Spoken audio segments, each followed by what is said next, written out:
Hey guys, doing this a little bit differently today. I thought I would record me trying out a recipe that I already have, which is my chocolate chip macadamia nut cookie. And I wanted to make a holiday one to take over to people's houses because I know that they're going to have cookies and desserts and sweets and I need something. So I'm going to try to make a hot chocolate peppermint cookie out of that recipe. But I still have about 40 hot cocoa bombs that I need to make, so I want to just make this quick. And I just thought I would just set up my camera, use my new microphone that I got, and just kind of do this vlog style. So let's get started.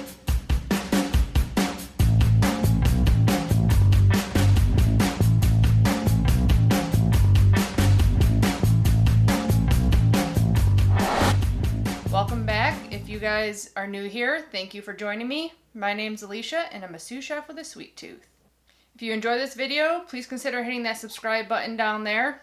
Let's get started on this cookie. I already got my butter pre-whipped for 2 minutes. That's one of the things that makes this recipe different. It actually matters how long you whip something for keto desserts. I'm going to add in my golden Monkfruit sweetener, and I am going to let that go for 8 more minutes. So you may hear some interruptions. My boyfriend has his dad over and they are doing some shelf hanging in the garage. So if you hear any background noise, I'm sorry, but like I said, this is kind of impromptu. I couldn't just be like, no, you guys can't do what you were going to be doing. But I wanted to try to make this recipe into something different and we'll see if it works because I've never done it before. But I got all my ingredients sifted here. So normally the rule of thumb, if you're trying to make a cookie chocolate that wasn't previously chocolate, you either want to up the fat or minus some flour. So what I'm trying here, which I don't know if it's going to work, is I took out a 1/4 cup of the almond flour and I put in a 1/4 cup of a dark cocoa. I would normally use my cacao powder, but because I wanted like a richer, darker chocolate flavor, I used a Hershey's dark chocolate cocoa powder. Always make sure you sift all your ingredients and whisk them all together before you go to even add them into your cookie. You want everything evenly distributed. Now my original cookie had 3 ounces of chocolate chips or chunks and a 1/2 cup of macadamia nuts. Now because I'm doing chocolate peppermint, I have some peppermint candies from my hot cocoa bombs. So I'm going to add some of those in there. And I saved my mint lilies chips specifically to do a recipe with because I've only seen them like 1 or 2 times at the grocery store. Make sure you scrape down your bowl several times. You want it super light and fluffy. Like I said, I'm trying to do this quick because I have a lot to do still. It's only 3 days till Christmas. As soon as I get this dough done, it has to be refrigerated for an hour. So I'm going to get going on the hot cocoa bombs while that's chilling. And I also want to make another cookie. I want to make a sugar cookie and like frost it with cream cheese frosting. I always bite off more than I can chew during Christmas. That's a fact. Like every year I always make all my gifts. I always make food for houses, and this year especially being keto, the first Christmas ever, I have to bring treats because there's going to be cookies all over the place and I'm going to want to eat them. So I'm making those. I ordered crackers online because I know a lot of people are going to be having like meat and cheese trays. Got to pre-plan when you're doing keto to stick to your diet plan. Okay, so I weighed out 4 ounces of the chocolate chips, and instead of obviously a 1/2 cup of macadamia nuts, I'm just going to do the peppermint candies that I made. I just did 2 ounces of those. Plus, I am putting peppermint extract in the cookie dough instead of vanilla. So that's been going for about 8 minutes now, I think. I kind of forgot to time it, but it's super light and fluffy. So I'm just giving it one final scrape down, and then we're going to add 1 room temperature egg and the 1/2 teaspoon of peppermint extract. And then we're going to add in our dry ingredients.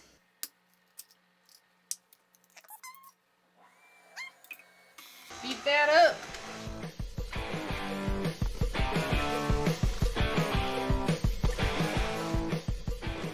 So if you haven't seen my other video, the chocolate chip macadamia nut, go check that out. I'll link it up there. But the reason that this is such a good recipe and it's super chewy and soft chocolate chip cookie recipe is I have some arrowroot starch in here, which you probably could sub in a little bit of xanthan gum, not a whole tablespoon. And then there's a tablespoon of gelatin in here that makes it nice and like elastic almost. And it gives it great texture. So I'm gonna add that in next, and then we're gonna fold in our chocolate chips.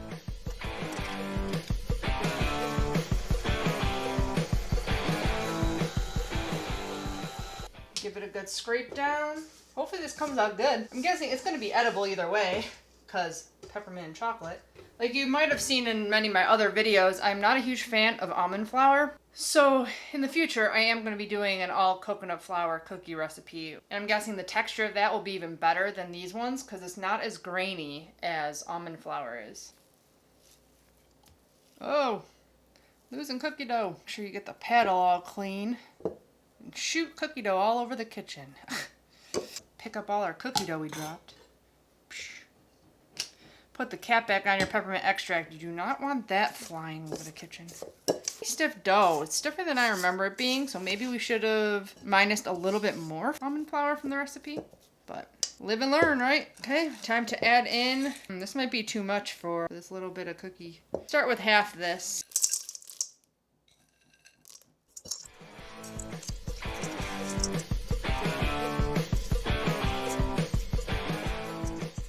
Try some of it. Take a little bit more.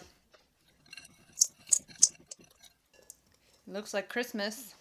Also, when you add cocoa powder in, usually you want to up the sugar, and that's the reason I added in my peppermint candies, because I added in some of the dust. Like, it's really like smashed up dust, so it's basically just sugar. So that's why I added that in there, plus some chunks, plus the chocolate chips. I'm hoping it's going to be sweet enough, because the stuff I tried wasn't very sweet. But hopefully once it bakes up, they'll be plenty sweet. Now this lovely mass needs to go in the refrigerator for an hour. And I'm going to get on to making some more hot cocoa bombs. So I'll check back when we're ready to bake these guys. And we're back! Yay!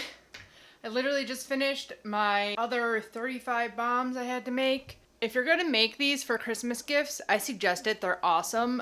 But if you have to make 120... maybe make something else too, like give everybody one of the hot cocoa bombs instead of 4 or 5 or 6 like I did, because it's a lot of work. This is actually only a third of the bombs that I had to make. So all that's left is packaging those guys up, because I packaged up all the rest already, and I will be done with Christmas gifts. But on to cookie making. So I'm preheating my oven to 350. I got a pan with parchment on it, ready to go. And this is 2.5 hours later. So it chilled for a little longer than I was supposed to, but it's okay. Now the dough is very stiff, so I'm flattening them out really good in a cookie scooper. Whoop. I'm gonna put them down on the parchment and I'm gonna flatten them a little bit. And we only bake them for like 9 to 10 minutes. These are gonna be a little bit harder to tell when they're done because they're chocolate. I'm just going to keep doing this and show you before the oven and then after the oven.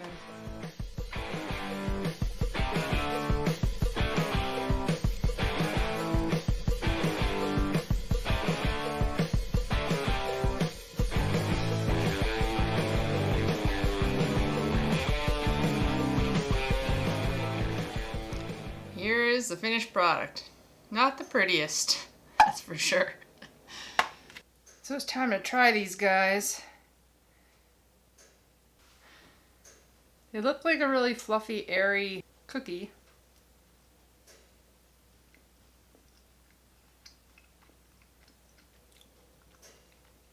They're not cooled all the way, why they're falling apart. And the candy gives it a little chew, which is nice. So here's the truth. I was super looking forward to these. Mint flavored baking chips. Very strange. They taste like they have fennel in them. And even my boyfriend came, he's like, ooh, are these up for grabs? I'm like, yeah, sure.